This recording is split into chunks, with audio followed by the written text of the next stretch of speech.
The nation's top public health officials told Congress again and again they know a great deal about the Ebola virus. There really is a lot we know about Ebola. CDC has an entire group of professionals who spend their careers working on Ebola and other similar infections. They go out and stop outbreaks all the time. But even after 40 years after the disease was discovered in Africa and named after the Ebola River in what's now the Congo, the disease still has some significant unknowns.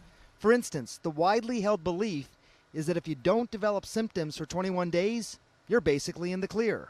Ebola has an incubation period of about 21 days and is not contagious until the person with the virus begins to be symptomatic, beginning often with a fever, correct? Between 2 and 21 days, yes. But a scientist at Philadelphia's Drexel University says that's not necessarily true. Dr. Charles Haas just published a paper this week. I think the latest data show more prolonged incubation times than the very first outbreak. And so there needs to be a reconsideration of the yardstick used for cessation of quarantine based on all the data that's available. So if the incubation time is longer, it would have a wide-ranging impact on all those people currently being monitored for possible Ebola exposure. I think their analysis is still founded on the original outbreak in Zaire in 1976 without having assimilated the data from the outbreaks that have happened subsequently. And what about transmission?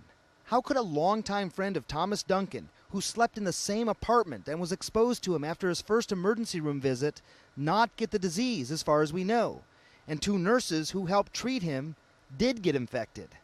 We have very little idea why two people who are just as sick, one will live and one will die, even if they get the same treatment. And if they get no treatment at all, we know that something similar may happen. There's something there, obviously, that these patients who survive are able to do, and we don't know what makes the difference there. It is important to clarify, just because you're exposed to Ebola doesn't mean you're going to get infected. And what about blood transfusions? Transfusions like the ones given to Ebola patients by Dr. Kent Brantley, who also had Ebola and so far survived the disease. Scientists do agree there's real hope there.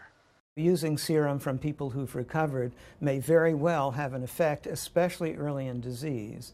It seems that most of the people he donated blood to, and he himself got some from a recovered person, I understand, may very well have made a difference.